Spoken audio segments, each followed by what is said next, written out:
कमलायतलोचन लोकपते विजयी भव वेङ्कटशैलपते स चतुर्मुख षण्मुख पञ्चमुख प्रमुखाखिल दैवतमौलिमने शरणागत वत्सल सारनिधे परिपालय मां वृषशैलपते अतिवेलतया तव दुर्विषहै अनुवेल कृतैरपराध सदैः हरितं त्वरितं वृषशैलपते परया कृपया परिपाहि हरे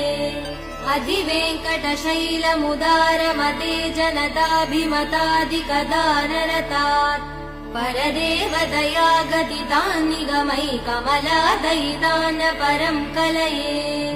कलवेणुरवा वसगोपवधू शतकोटिवृतात् स्मरकोटिसमात् प्रतिवल्लविकाभिमदात् सुखदात् वसुदेव